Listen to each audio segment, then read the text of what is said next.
ओं गं गणपतये नमः। ओं श्री आदित्याय नमः। अथ श्री आदित्यहृदयस्तोत्रम्। ततो युद्धपरिश्रान्तं समरे चिन्तया स्थितं रावणं चाग्रतो दृष्ट्वा युद्धाय समुपस्थितं दैवतैश्च समागम्य द्रष्टुमभ्यागतो रणम् उपगम्याब्रवीद्रामम् अगस्त्यो भगवांस्तदा राम राम महाबाहो शृणु गुह्यं सनातनं येन सर्वा नरीन्वत्स समरे विजयिष्यसि। आदित्यहृदयं पुण्यं सर्वशत्रुविनाशनं जयावहं जपं नित्यं अक्षयं परमं शिवं सर्वमङ्गलमाङ्गल्यं सर्वपापप्रणाशनं चिन्ताशोकप्रशमनम् आयुर्वर्धनमुत्तमं रश्मिमन्तं समुद्यन्तं देवासुरनमस्कृतं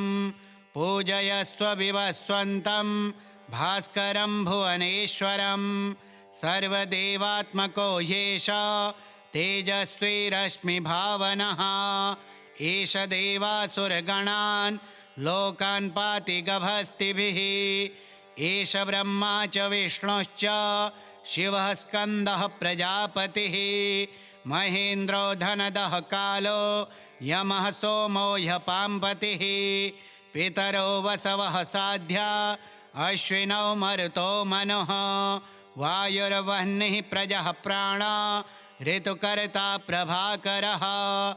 आदित्यः सविता सूर्यः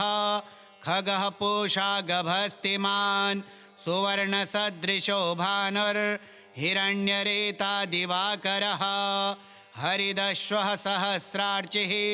सप्तसप्तिर्मरीचिमान् तिमिरोन्मथनः शम्भुस्त्वष्टा मार्तण्डकोऽंशुमान् हिरण्यगर्भः शिशिरस्तपनोहस्करो रविः अग्निगर्भोदितिः पुत्रः शङ्खः शिशिरनाशनः व्योमनाथस्तमोभेदी ऋग्यजुः सामपारगः घनवृष्टिरपां मित्रो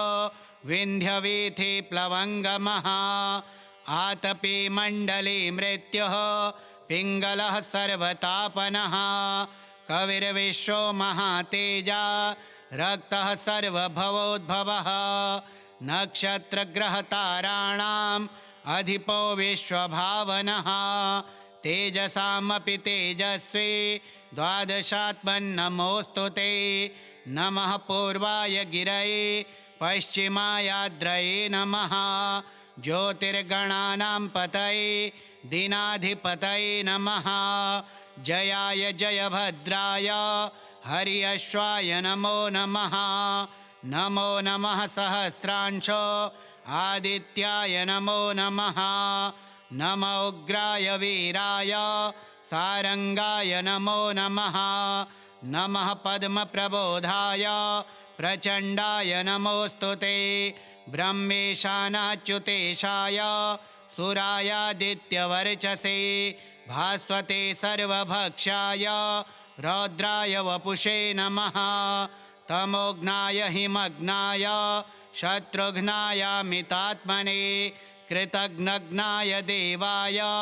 ज्योतिषां पतये नमः तप्तचामीकराभाय हरये विश्वकर्मणे नमस्तमोभिनिघ्नाय रुचये लोकसाक्षिणे नाशयत्येष वैभूतं तमेव सृजते प्रभुः पायत्येष तपत्येष वर्षत्येष गभस्तिभिः एष सुप्तेषु जागर्ते भूतेषु परिनिष्ठितः एष चैवाग्निहोत्रं च फलं चैवाग्निहोत्रिणां देवाश्च क्रतवश्चैव क्रतूनां फलमेव च यानि कृत्यानि लोकेषु सर्वेषु परमप्रभुः एनमापस्सु कृच्छ्रेषु कान्तारेषु भयेषु च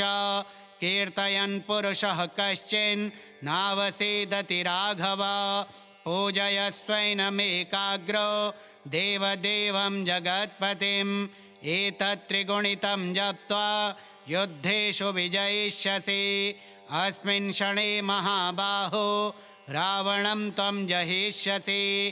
एवमुक्त्वा ततो गस्त्यो जगाम स यथागतम् एतच्छ्रुत्वा महातेजा नष्टशोको भवत्तदा धारयामास सुप्रीतो राघवः प्रयतात्मवान् आदित्यं प्रेक्ष्य जप्त्वेदं परं हर्षमवाप्तवान् त्रिराचम्य शुचिर्भूत्वा धनुरादाय वीर्यवान् रावणं प्रेक्ष्य हृष्टात्मा जयार्थं समुपागमत् सर्वयत्नेन महता वृतस्तस्य वधेऽभवत् अथ रविरवदन्निरीक्ष्य रामं मुदितमनाः परमं प्रहृष्यमाणः निशिचरपतिसंशयं विदित्वा सुरगणमध्यगतो वचस्त्वरेति ततो युद्धपरिश्रान्तं समरे चिन्तया स्थितं रावणं चाग्रतो दृष्ट्वा युद्धाय समुपस्थितं दैवतैश्च समागम्य द्रष्टुमभ्यागतो रणम् उपगम्याब्रवीद्रामम् अगस्त्यो भगवांस्तदा राम राम महाबाहो शृणु गुह्यं सनातनं येन सर्वा नरेन्वस्स समरे विजयिष्यसि आदित्यहृदयं पुण्यं सर्वशत्रुविनाशनं जयावहं जपं नित्यम् अक्षयं परमं शिवं सर्वमङ्गलमाङ्गल्यं सर्वपापप्रणाशनं चिन्ताशोकप्रशमनम् आयुर्वर्धनमुत्तमं रश्मिमन्तं समुद्यन्तं देवासुरनमस्कृतं पूजयस्व विवस्वन्तं भास्करं भुवनेश्वरं सर्वदेवात्मको ह्येष तेजस्वी रश्मिभावनः एष देवासुरगणान् लोकान् पाति गभस्तिभिः एष ब्रह्मा च विष्णुश्च शिवः स्कन्दः प्रजापतिः महेन्द्रो धनदः कालो यमः सोमो ह्यपाम्पतिः पितरो वसवः साध्या अश्विनौ मरुतो मनुः वायुर्वह्निः प्रजः प्राणा ऋतुकर्ता प्रभाकरः आदित्यः सविता सूर्यः खगः पूषा गभस्तिमान् सुवर्णसदृशो भानुर्हिरण्यरेता दिवाकरः हरिदश्वः सहस्रार्चिः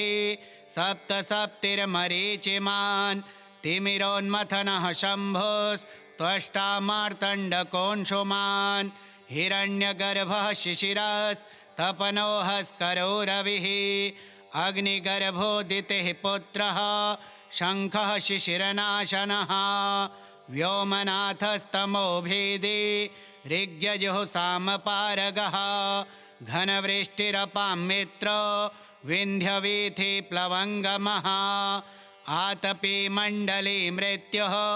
पिङ्गलः सर्वतापनः कविर्विश्वो महातेजा रक्तः सर्वभवोद्भवः नक्षत्रग्रहताराणाम् अधिपो विश्वभावनः तेजसामपि तेजस्वी द्वादशात्मन्नमोऽस्तु ते नमः पूर्वाय गिरये पश्चिमायाद्रये नमः ज्योतिर्गणानां पतये दीनाधिपतये नमः जयाय जयभद्राय हर्यश्वाय नमो नमः नमो नमः सहस्रांशो आदित्याय नमो नमः नमो उग्राय वीराय सारंगाय नमो नमः नमः पद्मप्रबोधाय प्रचण्डाय नमोऽस्तु ते ब्रह्मेशानाच्युतेशाय सुरायादित्यवर्चसे भास्वते सर्वभक्षाय रौद्राय वपुषे नमः तमोघ्नाय हिमग्नाय शत्रुघ्नायामितात्मने कृतघ्नघ्नाय देवाय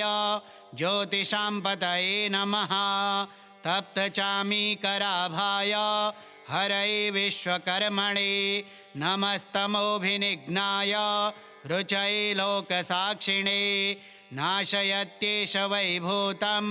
तमेव सृजति प्रभुः पायत्येष तपत्येष वर्षत्येष गभस्तिभिः एष सुप्तेषु जागर्ति भूतेषु परिनिष्ठितः एष चैवाग्निहोत्रं च फलं चैवाग्निहोत्रिणां देवाश्च क्रतवश्चैव क्रतूनां फलमेव च यानि कृत्यानि लोकेषु सर्वेषु परमप्रभुः एनमापस्सु कृच्छ्रेषु कान्तारेषु भयेषु च कीर्तयन् पुरुषः कश्चिन् नावसीदति राघव पूजयस्वैनमेकाग्रो देवदेवं जगत्पतिम् एतत्त्रिगुणितं जप्त्वा युद्धेषु विजयिष्यसि अस्मिन् क्षणे महाबाहो रावणं त्वं जहिष्यसि एवमुक्त्वा ततो गस्त्यो जगाम स यथागतम् एतच्छ्रुत्वा महातेजा नष्टशोको भवत्तदा धारयामास सुप्रीतो राघवः प्रयतात्मवान् आदित्यं प्रेक्ष्य जप्त्वेदं परं हर्षमवाप्तवान् त्रिराचम्य शुचिर्भूत्वा धनुरादाय वीर्यवान् रावणं प्रेक्ष्य हृष्टात्मा जयार्थं समुपागमत् सर्वयत्नेन महता वृतस्तस्य वधेऽभवत् अथ रविरवदन्निरीक्ष्य रामं मुदितमनाः परमं प्रहृष्यमाणः निशिचरपतिसंशयं विदित्वा सुरगणमध्यगतो वचस्त्वरेति ततो युद्धपरिश्रान्तं समरे चिन्तया स्थितं रावणं चाग्रतो दृष्ट्वा युद्धाय समुपस्थितं दैवतैश्च समागम्य द्रष्टुमभ्यागतो रणम् उपगम्याब्रवीद्रामम् अगस्त्यो भगवांस्तदा राम राम महाबाहो शृणु गुह्यं सनातनं येन सर्वा नरेन्वस्स समरे विजयिष्यसि आदित्यहृदयं पुण्यं सर्वशत्रुविनाशनं जयावहं जपं नित्यम् अक्षयं परमं शिवं सर्वमङ्गलमाङ्गल्यं सर्वपापप्रणाशनं चिन्ताशोकप्रशमनम् आयुर्वर्धनमुत्तमं रश्मिमन्तं समुद्यन्तं देवासुरनमस्कृतं पूजयस्व विवस्वन्तं भास्करं भुवनेश्वरं सर्वदेवात्मको ह्येष तेजस्वी रश्मिभावनः एष देवासुरगणान् लोकान् पाति गभस्तिभिः एष ब्रह्मा च विष्णुश्च शिवः स्कन्दः प्रजापतिः महेन्द्रो धनदः कालो यमः सोमो ह्यपाम्पतिः पितरो वसवः साध्या अश्विनौ मरुतो मनुः वायुर्वह्निः प्रजः प्राणा ऋतुकर्ता प्रभाकरः आदित्यः सविता सूर्यः खगः पूषा गभस्तिमान् सुवर्णसदृशो भानुर्हिरण्यरेता दिवाकरः हरिदश्वः सहस्रार्चिः सप्तसप्तिर्मरीचिमान् तिमिरोन्मथनः शम्भुस्त्वष्टा मार्तण्डकोऽंशुमान् हिरण्यगर्भः शिशिरस्तपनोहस्करो रविः अग्निगर्भोदितिः पुत्रः शङ्खः शिशिरनाशनः व्योमनाथस्तमोभेदी ऋग्यजुः सामपारगः घनवृष्टिरपां मित्रो विन्ध्यवीथिप्लवङ्गमः आतपी मण्डली मृत्युः पिङ्गलः सर्वतापनः कविर्विश्वो महातेजा रक्तः सर्वभवोद्भवः नक्षत्रग्रहताराणाम् अधिपो विश्वभावनः तेजसामपि तेजस्वी द्वादशात्मन्नमोऽस्तु ते नमः पूर्वाय गिरये पश्चिमायाद्रये नमः। ज्योतिर्गणानां पतये दीनाधिपतये नमः। जयाय जयभद्राय हर्यश्वाय नमो नमः। नमो नमः सहस्रांशो आदित्याय नमो नमः। नम उग्राय वीराय सारंगाय नमो नमः। नमः पद्मप्रबोधाय प्रचण्डाय नमोऽस्तुते। ब्रह्मेशानाच्युतेशाय सुरायादित्यवर्चसे भास्वते सर्वभक्षाय रौद्राय वपुषे नमः। तमोघ्नाय हिमग्नाय शत्रुघ्नायामितात्मने कृतघ्नघ्नाय देवाय ज्योतिषां पतये नमः। तप्तचामीकराभाय हरये विश्वकर्मणे नमस्तमोभिनिघ्नाय रुचये लोकसाक्षिणे। नाशयत्येष वैभूतं तमेव सृजते प्रभुः। पायत्येष तपत्येष वर्षत्येष गभस्तिभिः। एष सुप्तेषु जागर्ते भूतेषु परिनिष्ठितः। एष चैवाग्निहोत्रं च फलं चैवाग्निहोत्रिणां। देवाश्च क्रतवश्चैव क्रतूनां फलमेव च। यानि कृत्यानि लोकेषु सर्वेषु परमप्रभुः। एनमापस्सु कृच्छ्रेषु कान्तारेषु भयेषु च। कीर्तयन् पुरुषः कश्चिन् नावसेदति राघव। पूजयस्वैनमेकाग्रो देवदेवं जगत्पतिम्। एतत्त्रिगुणितं जप्त्वा युद्धेषु विजयिष्यसि। अस्मिन् क्षणे महाबाहो रावणं त्वं जहिष्यसि। एवमुक्त्वा ततोऽगस्त्यो जगाम स यथागतम्। एतच्छ्रुत्वा महातेजा नष्टशोको भवत्तदा। धारयामास सुप्रीतो राघवः प्रयतात्मवान्। आदित्यं प्रेक्ष्य जप्त्वेदं परं हर्षमवाप्तवान्। त्रिराचम्य शुचिर्भूत्वा धनुरादाय वीर्यवान्। रावणं प्रेक्ष्य हृष्टात्मा जयार्थं समुपागमत्। सर्वयत्नेन महता वृतस्तस्य वधेऽभवत्। अथ रविरवदन्निरीक्ष्य रामं मुदितमनाः परमं प्रहृष्यमाणः। निशिचरपतिसंशयं विदित्वा सुरगणमध्यगतो वचस्त्वरेति। ततो युद्धपरिश्रान्तं समरे चिन्तया स्थितं। रावणं चाग्रतो दृष्ट्वा युद्धाय समुपस्थितं। दैवतैश्च समागम्य द्रष्टुमभ्यागतो रणम्। उपगम्याब्रवीद्रामम् अगस्त्यो भगवांस्तदा। राम राम महाबाहो शृणु गुह्यं सनातनं। येन सर्वा नरेन्वस्स समरे विजयिष्यसि। आदित्यहृदयं पुण्यं सर्वशत्रुविनाशनं। जयावहं जपं नित्यम् अक्षयं परमं शिवं। सर्वमङ्गलमाङ्गल्यं सर्वपापप्रणाशनं। चिन्ताशोकप्रशमनम् आयुर्वर्धनमुत्तमम्। रश्मिमन्तं समुद्यन्तं देवासुरनमस्कृतं। पूजयस्व विवस्वन्तं भास्करं भुवनेश्वरं। सर्वदेवात्मको ह्येष तेजस्वी रश्मिभावनः। एष देवासुरगणान् लोकान् पाति गभस्तिभिः। एष ब्रह्मा च विष्णुश्च शिवः स्कन्दः प्रजापतिः। महेन्द्रो धनदः कालो यमः सोमो ह्यपाम्पतिः। पितरो वसवः साध्या अश्विनौ मरुतो मनुः। वायुर्वह्निः प्रजः प्राणा ऋतुकर्ता प्रभाकरः।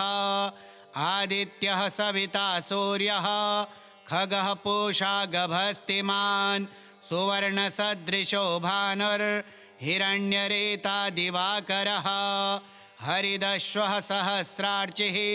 सप्तसप्तिर्मरीचिमान्। तिमिरोन्मथनः शम्भुस्त्वष्टा मार्तण्डकोऽंशुमान् हिरण्यगर्भः शिशिरस्तपनोहस्करो रविः अग्निगर्भोदितिः पुत्रः शङ्खः शिशिरनाशनः व्योमनाथस्तमोभेदी ऋग्यजुः सामपारगः घनवृष्टिरपां मित्रो विन्ध्यवीथि प्लवङ्गमः आतपी मण्डली मृत्युः पिङ्गलः सर्वतापनः कविर्विश्वो महातेजा रक्तः सर्वभवोद्भवः नक्षत्रग्रहताराणाम् अधिपो विश्वभावनः तेजसामपि तेजस्वी द्वादशात्मन्नमोऽस्तु ते नमः पूर्वाय गिरये पश्चिमायाद्रये नमः ज्योतिर्गणानां पतये दीनाधिपतये नमः जयाय जयभद्राय हर्यश्वाय नमो नमः नमो नमः सहस्रांशो आदित्याय नमो नमः नम उग्राय वीराय सारंगाय नमो नमः नमः पद्मप्रबोधाय प्रचण्डाय नमोऽस्तु ते ब्रह्मेशानाच्युतेशाय सुरायादित्यवर्चसे भास्वते सर्वभक्षाय रौद्राय वपुषे नमः तमोघ्नाय हिमग्नाय शत्रुघ्नायामितात्मने कृतघ्नघ्नाय देवाय ज्योतिषां पतये नमः तप्तचामीकराभाय हरये विश्वकर्मणे नमस्तमोभिनिघ्नाय रुचये लोकसाक्षिणे नाशयत्येष वैभूतं तमेव सृजते प्रभुः पायत्येष तपत्येष वर्षत्येष गभस्तिभिः एष सुप्तेषु जागर्ते भूतेषु परिनिष्ठितः एष चैवाग्निहोत्रं च फलं चैवाग्निहोत्रिणां देवाश्च क्रतवश्चैव क्रतूनां फलमेव च यानि कृत्यानि लोकेषु सर्वेषु परमप्रभुः एनमापस्सु कृच्छ्रेषु कान्तारेषु भयेषु च कीर्तयन् पुरुषः कश्चिन् नावसीदति राघव पूजयस्वैनमेकाग्रो देवदेवं जगत्पतिम् एतत्त्रिगुणितं जप्त्वा युद्धेषु विजयिष्यसि अस्मिन् क्षणे महाबाहो रावणं त्वं जहिष्यसि एवमुक्त्वा ततो गस्त्यो जगाम स यथागतम् एतच्छ्रुत्वा महातेजा नष्टशोको भवत्तदा धारयामास सुप्रीतो राघवः प्रयतात्मवान् आदित्यं प्रेक्ष्य जप्त्वेदं परं हर्षमवाप्तवान् त्रिराचम्य शुचिर्भूत्वा धनुरादाय वीर्यवान् रावणं प्रेक्ष्य हृष्टात्मा जयार्थं समुपागमत् सर्वयत्नेन महता वृतस्तस्य वधेऽभवत् अथ रविरवदन्निरीक्ष्य रामं मुदितमनाः परमं प्रहृष्यमाणः निशिचरपतिसंशयं विदित्वा सुरगणमध्यगतो वचस्त्वरेति श्रीवाल्मीकीये रामायणे युद्धकाण्डे अगस्त्यप्रोक्तम् आदित्यहृदयस्तोत्रं श्री आदित्यनारायणार्पणमस्तु। ॐ गं गणपतये नमः। अथ श्री आदित्यकवचं विनियोगः। ॐ अस्य श्रीमदादित्यकवचस्तोत्रमहामन्त्रस्य याज्ञवल्क्यो महर्षिः अनुष्टुप् जगति छन्दसि घृणिरिति बीजं सूर्य इति शक्तिः आदित्य इति कीलकं श्रीसूर्यनारायणप्रीत्यर्थे जपे विनियोगः। उदयाचलमागत्य वेदरूपमनामयं तुष्टावपरया भक्त्या वालखिल्यादिभिर्वृतं देवासुरैः सदा वन्द्यं ग्रहैश्च परिवेष्टितं ध्यायन्निस्तुवन् पठन्नाम यः सूर्यकवचं सदा घृणिः पातु शिरोदेशं सूर्यः फालं च पातु मे आदित्यो लोचने पातु श्रुति पातु प्रभाकरः घ्राणं पातु सदा भानुः अर्कः पातु मुखं तथा जिह्वां पातु जगन्नाथः कण्ठं पातु विभावसुः स्कन्धौ ग्रहपतिः पातु भुजौ पातु प्रभाकरः अहस्करः पातु हस्तौ हृदयं पातु भानुमान् मध्यं च पातु सप्ताश्वो नाभिं पातु नभोमणिः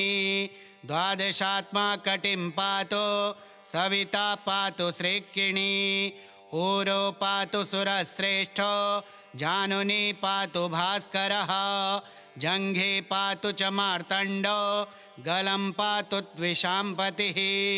पादौ व्रध्नः सदा पातु मित्रोऽपि सकलं वपुः वेदत्रयात्मकः स्वामिन् नारायण जगत्पते अयातयामं तं किञ्चित् वेदरूपः प्रभाकरः स्तोत्रेणानेन सन्तुष्टो वालखिल्यादिभिर्वृतः साक्षाद्वेदमयो देवो रथारूढः समागतः तं दृष्ट्वा सहसोत्थाय दण्डवत् प्रणमन् भुवि कृताञ्जलिपुटो भूत्वा सूर्यस्याग्रे स्थितस्तदा वेदमूर्तिर्महाभागो ज्ञानदृष्टिर्विचार्य च ब्रह्मणा स्थापितं पूर्वं यातयामविवर्जितं सत्त्वप्रधानं शुक्लाख्यं वेदरूपं मनामयं शब्दब्रह्ममयं वेदं सत्कर्म ब्रह्मवाचकं मुनिमध्यापयामास प्रथमं सविता स्वयं तेन प्रथमदत्तेन वेदेन परमेश्वरः याज्ञवल्क्यो मुनिश्रेष्ठः कृतकृत्योऽभवत् तदा ऋगादिसकलान् वेदान् ज्ञातवान् सूर्यसन्निधौ इदं प्रोक्तं महापुण्यं पवित्रं पापनाशनं यः पठेत् शृणुयाद्वापि सर्वपापः प्रमुच्यते वेदार्थज्ञानसम्पन्नः सूर्यलोकमवाप्नुयात् उदयाचलमागत्य वेदरूपमनामयं तुष्टावपरया भक्त्या वालखिल्यादिभिर्वृतं देवासुरैः सदा वन्द्यं ग्रहैश्च परिवेष्टितं ध्यायन्निस्तुवन् पठन्नाम यः सूर्यकवचं सदा घृणिः पातु शिरोदेशं सूर्यः फालं च पातु मे आदित्यो लोचने पातु श्रुति पातु प्रभाकरः घ्राणं पातु सदा भानुः अर्कः पातु मुखं तथा जिह्वां पातु जगन्नाथः कण्ठं पातु विभावसुः स्कन्धौ ग्रहपतिः पातु भुजौ पातु प्रभाकरः अहस्करः पातु हस्तौ हृदयं पातु भानुमान् मध्यं च पातु सप्ताश्वो नाभिं पातु नभोमणिः द्वादशात्मा कटिं पातु सविता पातु श्रीकिणी ऊरो पातु सुरश्रेष्ठो जानुनी पातु भास्करः जङ्घे पातु च मार्तण्डो गलं पातु द्विषाम्पतिः पादौ व्रध्नः सदा पातु मित्रोऽपि सकलं वपुः वेदत्रयात्मकः स्वामिन् नारायण जगत्पते अयातयामं तं किञ्चित् वेदरूपः प्रभाकरः स्तोत्रेणानेन सन्तुष्टो वालखिल्यादिभिर्वृतः साक्षाद्वेदमयो देवो रथारूढः समागतः तं दृष्ट्वा सहसोत्थाय दण्डवत् प्रणमन् भुवि कृताञ्जलिपुटो भूत्वा सूर्यस्याग्रे स्थितस्तदा वेदमूर्तिर्महाभागो ज्ञानदृष्टिर्विचार्य च ब्रह्मणा स्थापितं पूर्वं यातयामविवर्जितं सत्त्वप्रधानं शुक्लाख्यं वेदरूपं मनामयं शब्दब्रह्ममयं वेदं सत्कर्म ब्रह्मवाचकं मुनिमध्यापयामास प्रथमं सविता स्वयं तेन प्रथमदत्तेन वेदेन परमेश्वरः याज्ञवल्क्यो मुनिश्रेष्ठः कृतकृत्यो भवत्तदा ऋगादिसकलान् वेदान् ज्ञातवान् सूर्यसन्निधौ इदं प्रोक्तं महापुण्यं पवित्रं पापनाशनं यः पठेत् शृणुयाद्वापि सर्वपापः प्रमुच्यते वेदार्थज्ञानसम्पन्नः सूर्यलोकमवाप्नुयात् उदयाचलमागत्य वेदरूपमनामयं तुष्टावपरया भक्त्या वालखिल्यादिभिर्वृतं देवासुरैः सदा वन्द्यं ग्रहेश्च परिवेष्टितं ध्यायन्निस्तुवन् पठन्नाम यः सूर्यकवचं सदा घृणिः पातु शिरोदेशं सूर्यः फालं च पातु मे आदित्यो लोचने पातु श्रुति पातु प्रभाकरः घ्राणं पातु सदा भानुः अर्कः पातु मुखं तथा जिह्वां पातु जगन्नाथः कण्ठं पातु विभावसुः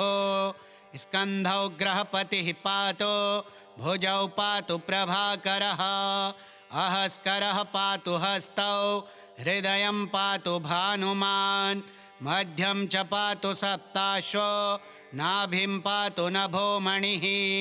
द्वादशात्मा कटिं पातु सविता पातु श्रीकिणी ऊरो पातु सुरश्रेष्ठो जानुनी पातु भास्करः जङ्घे पातु च मार्तण्डो गलं पातु द्विषाम्पतिः पादौ व्रध्नः सदा पातु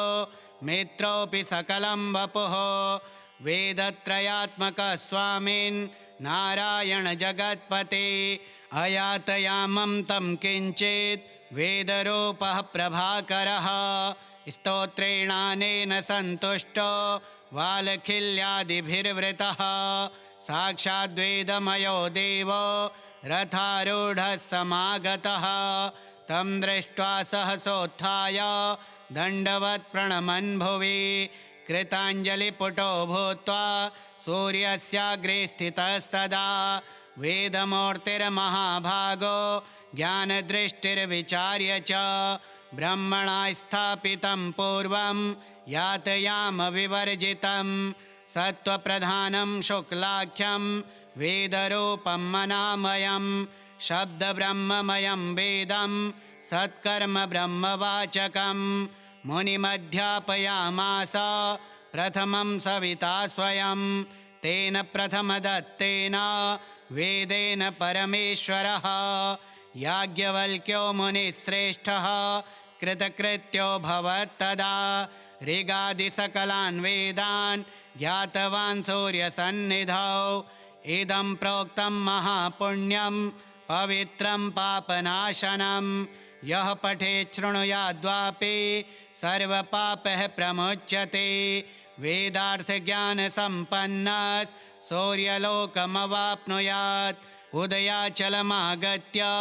वेदरूपमनामयं तुष्टावपरया भक्त्या वालखिल्यादिभिर्वृतं देवासुरैः सदा वन्द्यं ग्रहेश्च परिवेष्टितं ध्यायन्निस्तुवन् पठन्नाम यः सूर्यकवचं सदा घृणिः पातु शिरोदेशं सूर्यः फालं च पातु मे आदित्यो लोचने पातु श्रुति पातु प्रभाकरः घ्राणं पातु सदा भानुः अर्कः पातु मुखं तथा जिह्वां पातु जगन्नाथः कण्ठं पातु विभावसुः स्कन्धौ ग्रहपतिः पातु भुजौ पातु प्रभाकरः अहस्करः पातु हस्तौ हृदयं पातु भानुमान् मध्यं च पातु सप्ताश्वो नाभिं पातु नभोमणिः द्वादशात्मा कटिं पातु सविता पातु श्रीकिणी ऊरो पातु सुरश्रेष्ठो जानुनी पातु भास्करः जङ्घे पातु च मार्तण्डो गलं पातु द्विषाम्पतिः पादौ व्रध्नः सदा पातो मित्रोऽपि सकलं वपुः वेदत्रयात्मकः स्वामिन् नारायण जगत्पते अयातयामं तं किञ्चित् वेदरूपः प्रभाकरः स्तोत्रेणानेन सन्तुष्टो वालखिल्यादिभिर्वृतः साक्षाद्वेदमयो देवो रथारूढः समागतः तं दृष्ट्वा सहसोत्थाय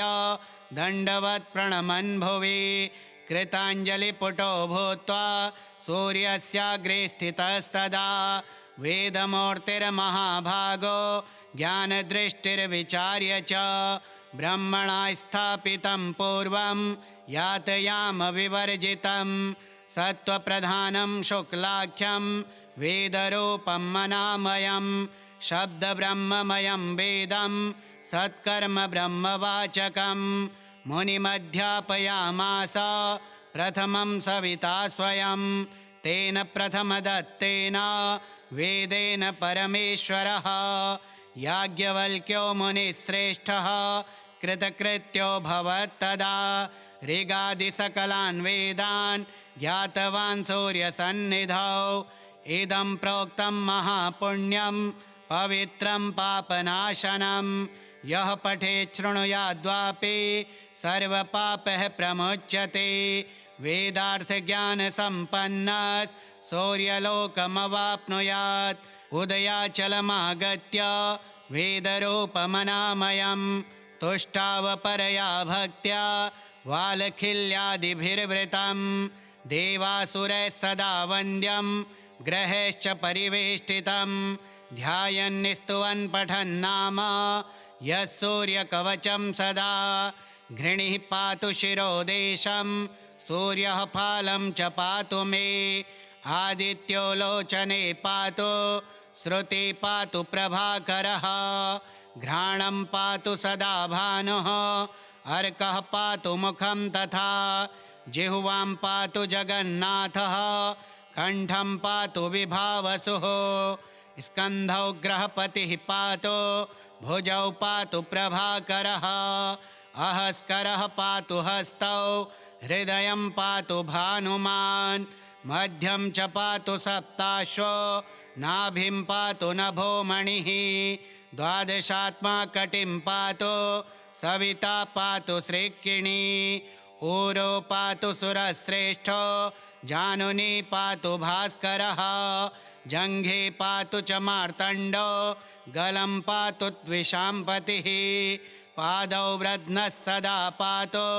मित्रोऽपि सकलं वपुः वेदत्रयात्मकः स्वामिन् नारायण जगत्पते अयातयामं तं किञ्चित् वेदरूपः प्रभाकरः स्तोत्रेणानेन सन्तुष्टो वालखिल्यादिभिर्वृतः साक्षाद्वेदमयो देवो रथारूढः समागतः तं दृष्ट्वा सहसोत्थाय दण्डवत् प्रणमन् भुवि कृताञ्जलिपुटो भूत्वा सूर्यस्याग्रे स्थितस्तदा वेदमूर्तिर्महाभागो ज्ञानदृष्टिर्विचार्य च ब्रह्मणा स्थापितं पूर्वं यातयामविवर्जितं सत्त्वप्रधानं शुक्लाख्यं वेदरूपं मनामयं शब्दब्रह्ममयं वेदं सत्कर्म ब्रह्मवाचकं मुनिमध्यापयामास प्रथमं सविता स्वयं तेन प्रथमदत्तेन वेदेन परमेश्वरः याज्ञवल्क्यो मुनिश्रेष्ठः कृतकृत्यो भवत्तदा ऋगादिसकलान् वेदान् ज्ञातवान् सूर्यसन्निधौ इदं प्रोक्तं महापुण्यं पवित्रं पापनाशनं यः पठेत् शृणुयाद्वापि सर्वपापः प्रमुच्यते वेदार्थज्ञानसम्पन्नः सूर्यलोकमवाप्नुयात् उदयाचलमागत्य वेदरूपमनामयं तुष्टावपरया भक्त्या वालखिल्यादिभिर्वृतं देवासुरैः सदा वन्द्यं ग्रहैश्च परिवेष्टितं ध्यायन्निस्तुवन् पठन्नाम यः सूर्यकवचं सदा घृणिः पातु शिरोदेशं सूर्यः फालं च पातु मे आदित्यो लोचने पातु श्रुति पातु प्रभाकरः घ्राणं पातु सदा भानुः अर्कः पातु मुखं तथा जिह्वां पातु जगन्नाथः कण्ठं पातु विभावसुः स्कन्धौ ग्रहपतिः पातु भुजौ पातु प्रभाकरः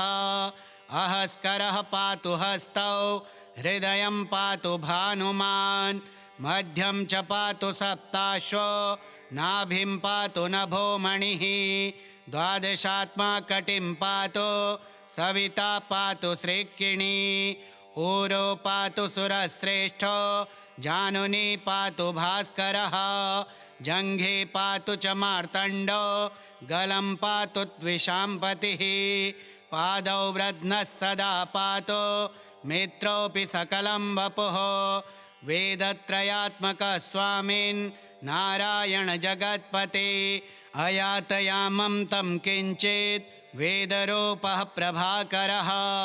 स्तोत्रेणानेन सन्तुष्टो वालखिल्यादिभिर्वृतः साक्षाद्वेदमयो देवो रथारूढः समागतः तं दृष्ट्वा सहसोत्थाय दण्डवत् प्रणमन् भुवि कृताञ्जलिपुटो भूत्वा सूर्यस्याग्रे स्थितस्तदा वेदमूर्तिर्महाभागो ज्ञानदृष्टिर्विचार्य च ब्रह्मणा स्थापितं पूर्वं यातयामविवर्जितं सत्त्वप्रधानं शुक्लाख्यं वेदरूपं मनामयं शब्दब्रह्ममयं वेदं सत्कर्म ब्रह्मवाचकं मुनिमध्यापयामास प्रथमं सविता स्वयं तेन प्रथमदत्तेन वेदेन परमेश्वरः याज्ञवल्क्यो मुनिश्रेष्ठः कृतकृत्यो भवत्तदा ऋगादिसकलान् वेदान् ज्ञातवान् सूर्यसन्निधौ इदं प्रोक्तं महापुण्यं पवित्रं पापनाशनं यः पठेत् शृणुयाद्वापि सर्वपापः प्रमुच्यते वेदार्थज्ञानसम्पन्नः सूर्यलोकमवाप्नुयात् उदयाचलमागत्य वेदरूपमनामयं तुष्टावपरया भक्त्या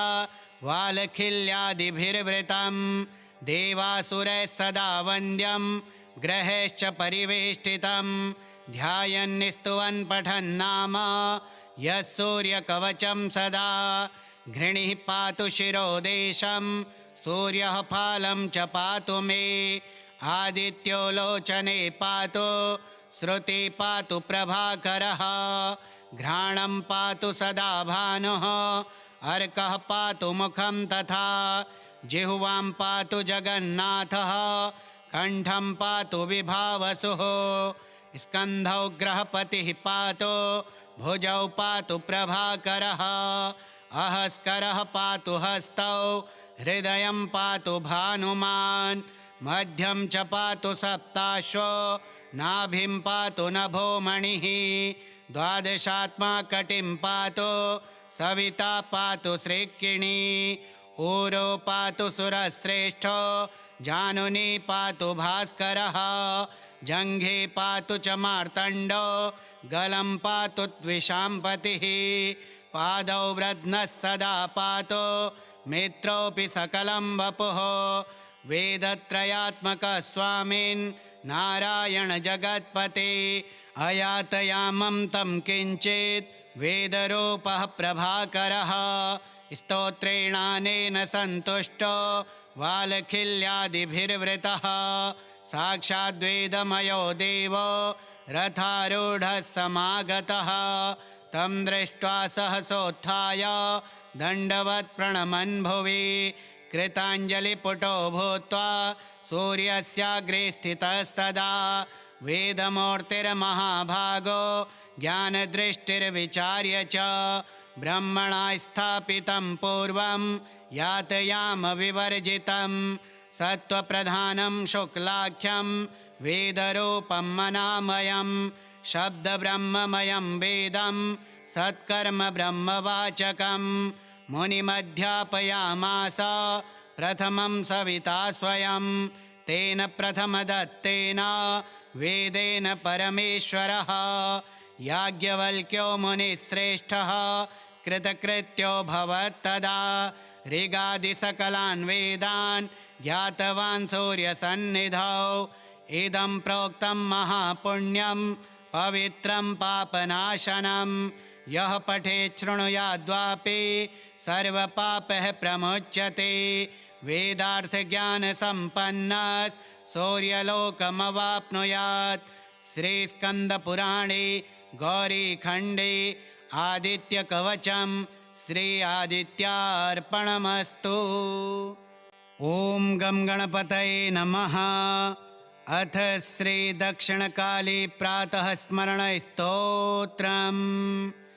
प्रातः स्मरामि मदिरारुणपूर्णनेत्रां कालीं करालवदनां कमनीयमात्राम् उद्यन्नितानतगतां विगतां स्वसंस्थान् धात्रीं समस्तजगतां करुणार्द्रचेत्तां प्रातर्भजामि भुजगाभरणामपर्णां श्रीदक्षिणां ललितवाललतां सपर्णां कारुण्यपूर्णनयनां नगराजकन्यां धन्यां वराभयकरां परमार्तिहन्त्रीं प्रातर्नमामि नगराजकुलोद्भवां तां कान्तां शिवस्य करवालकपालहस्तां त्रैलोक्यपालनपरां प्रणवादिमात्रां नागेन्द्रहारकलितां ललितां त्रिनेत्रां श्लोकत्रयमिमं पुण्यं प्रातः प्रातः पठेन्नरः तमो बुद्धिं समुत्तीर्य स पश्येत् कालिकापदम्। प्रातः स्मरामि मदिरारुणपूर्णनेत्रां कालीं करालवदनां कमनीयमात्राम् उद्यन्नितानतगतां विगतां स्वसंस्थान् धात्रीं समस्तजगतां करुणार्द्रचेत्तां प्रातर्भजामि भुजगाभरणामपर्णां श्रीदक्षिणां ललितवाललतां सपर्णां कारुण्यपूर्णनयनां नगराजकन्यां धन्यां वराभयकरां परमार्तिहन्त्रीं प्रातर्नमामि नगराजकुलोद्भवां तां कान्तां शिवस्य करवालकपालहस्तां त्रैलोक्यपालनपरां प्रणवादिमात्रां नागेन्द्रहारकलितां ललितां त्रिनेत्रां श्लोकत्रयमिमं पुण्यं प्रातः प्रातः पठेन्नरः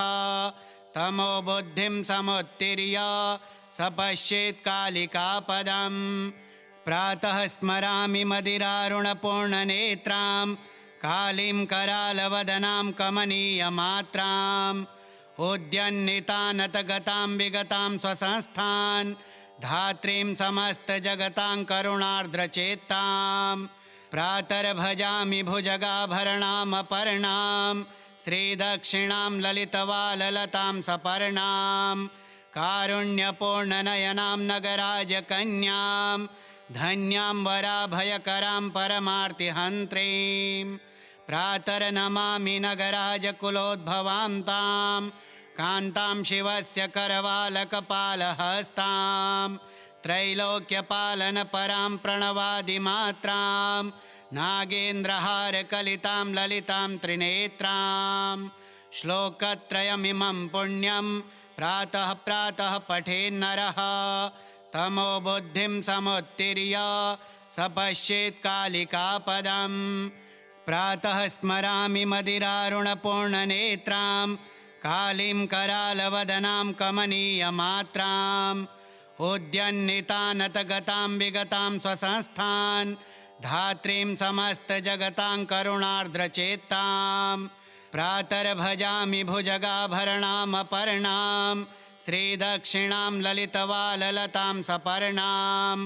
कारुण्यपूर्णनयनां नगराजकन्यां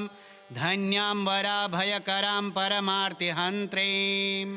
प्रातर्नमामि नगराजकुलोद्भवां तां कान्तां शिवस्य करवालकपालहस्तां त्रैलोक्यपालनपरां प्रणवादिमात्रां नागेन्द्रहारकलितां ललितां त्रिनेत्रां श्लोकत्रयमिमं पुण्यं प्रातः प्रातः पठेन्नरः तमो बुद्धिं समुत्तीर्य स पश्येत् कालिकापदम् प्रातः स्मरामि मदिरारुणपूर्णनेत्रां कालीं करालवदनां कमनीयमात्राम् उद्यन्नितानतगतां विगतां स्वसंस्थान् धात्रीं समस्तजगतां करुणार्द्रचेत्तां प्रातर्भजामि भुजगाभरणामपर्णां श्रीदक्षिणां ललितवाललतां सपर्णां कारुण्यपूर्णनयनां नगराजकन्यां धन्यां वराभयकरां परमार्तिहन्त्रीं प्रातर्नमामि नगराजकुलोद्भवां तां कान्तां शिवस्य करवालकपालहस्तां त्रैलोक्यपालनपरां प्रणवादिमात्रां नागेन्द्रहारकलितां ललितां त्रिनेत्रां श्लोकत्रयमिमं पुण्यं प्रातः प्रातः पठेन्नरः तमो बुद्धिं समुत्तीर्य स पश्येत् कालिकापदम् प्रातः स्मरामि मदिरारुणपूर्णनेत्रां कालीं करालवदनां कमनीयमात्राम् उद्यन्नितानतगतां विगतां स्वसंस्थान् धात्रीं समस्तजगतां करुणार्द्रचेत्तां प्रातर्भजामि भुजगाभरणामपर्णां श्रीदक्षिणां ललितवाललतां सपर्णां कारुण्यपूर्णनयनां नगराजकन्यां धन्यां वराभयकरां परमार्तिहन्त्रीं प्रातर्नमामि नगराजकुलोद्भवां तां कान्तां शिवस्य करवालकपालहस्तां त्रैलोक्यपालनपरां प्रणवादिमात्रां नागेन्द्रहारकलितां ललितां त्रिनेत्रां श्लोकत्रयमिमं पुण्यं प्रातः प्रातः पठेन्नरः तमो बुद्धिं समुत्तीर्य स पश्येत् कालिकापदम् प्रातः स्मरामि मदिरारुणपूर्णनेत्रां कालीं करालवदनां कमनीयमात्राम् उद्यन्नितानतगतां विगतां स्वसंस्थान् धात्रीं समस्तजगतां करुणार्द्रचेत्तां प्रातर्भजामि भुजगाभरणामपर्णां श्रीदक्षिणां ललितवाललतां सपर्णां कारुण्यपूर्णनयनां नगराजकन्यां धन्यां वराभयकरां परमार्तिहन्त्रीं प्रातर्नमामि नगराजकुलोद्भवां तां कान्तां शिवस्य करवालकपालहस्तां त्रैलोक्यपालनपरां प्रणवादिमात्रां नागेन्द्रहारकलितां ललितां त्रिनेत्रां श्लोकत्रयमिमं पुण्यं प्रातः प्रातः पठेन्नरः तमो बुद्धिं समुत्तीर्य स पश्येत् कालिकापदम् प्रातः स्मरामि मदिरारुणपूर्णनेत्रां कालीं करालवदनां कमनीयमात्राम् उद्यन्नितानतगतां विगतां स्वसंस्थान् धात्रीं समस्तजगतां करुणार्द्रचेत्तां प्रातर्भजामि भुजगाभरणामपर्णां श्रीदक्षिणां ललितवाललतां सपर्णां कारुण्यपूर्णनयनां नगराजकन्यां धन्यां वराभयकरां परमार्तिहन्त्रीं प्रातर्नमामि नगराजकुलोद्भवां तां कान्तां शिवस्य करवालकपालहस्तां त्रैलोक्यपालनपरां प्रणवादिमात्रां नागेन्द्रहारकलितां ललितां त्रिनेत्रां श्लोकत्रयमिमं पुण्यं प्रातः प्रातः पठेन्नरः तमो बुद्धिं समुत्तीर्य स पश्येत् कालिकापदम् प्रातः स्मरामि मदिरारुणपूर्णनेत्रां कालीं करालवदनां कमनीयमात्राम् उद्यन्नितानतगतां विगतां स्वसंस्थान् धात्रीं समस्तजगतां करुणार्द्रचेत्तां प्रातर्भजामि भुजगाभरणामपर्णां श्रीदक्षिणां ललितवाललतां सपर्णां कारुण्यपूर्णनयनां नगराजकन्यां धन्यां वराभयकरां परमार्तिहन्त्रीं प्रातर्नमामि नगराजकुलोद्भवां तां कान्तां शिवस्य करवालकपालहस्तां त्रैलोक्यपालनपरां प्रणवादिमात्रां नागेन्द्रहारकलितां ललितां त्रिनेत्रां श्लोकत्रयमिमं पुण्यं प्रातः प्रातः पठेन्नरः तमो बुद्धिं समुत्तीर्य स पश्येत् कालिकापदम् प्रातः स्मरामि मदिरारुणपूर्णनेत्रां कालीं करालवदनां कमनीयमात्राम् उद्यन्नितानतगतां विगतां स्वसंस्थान् धात्रीं समस्तजगतां करुणार्द्रचेत्तां प्रातर्भजामि भुजगाभरणामपर्णां श्रीदक्षिणां ललितवाललतां सपर्णां कारुण्यपूर्णनयनां नगराजकन्यां धन्यां वराभयकरां परमार्तिहन्त्रीं प्रातर्नमामि नगराजकुलोद्भवां तां कान्तां शिवस्य करवालकपालहस्तां त्रैलोक्यपालनपरां प्रणवादिमात्रां नागेन्द्रहारकलितां ललितां त्रिनेत्रां श्लोकत्रयमिमं पुण्यं प्रातः प्रातः पठेन्नरः तमो बुद्धिं समुत्तीर्य स पश्येत् कालिकापदम् प्रातः स्मरामि मदिरारुणपूर्णनेत्रां कालीं करालवदनां कमनीयमात्राम् उद्यन्नितानतगतां विगतां स्वसंस्थान् धात्रीं समस्तजगतां करुणार्द्रचेत्तां प्रातर्भजामि भुजगाभरणामपर्णां श्रीदक्षिणां ललितवाललतां सपर्णां कारुण्यपूर्णनयनां नगराजकन्यां धन्यां वराभयकरां परमार्तिहन्त्रीं प्रातर्नमामि नगराजकुलोद्भवां तां कान्तां शिवस्य करवालकपालहस्तां त्रैलोक्यपालनपरां प्रणवादिमात्रां नागेन्द्रहारकलितां ललितां त्रिनेत्रां श्लोकत्रयमिमं पुण्यं प्रातः प्रातः पठेन्नरः तमो बुद्धिं समुत्तीर्य स पश्येत् कालिकापदम् श्रीदक्षिणकाली प्रातः स्मरणस्तोत्रम् श्रीदक्षिणकालिका देव्यार्पणमस्तु। ॐ श्रीदक्षिणकालिकायै नमः।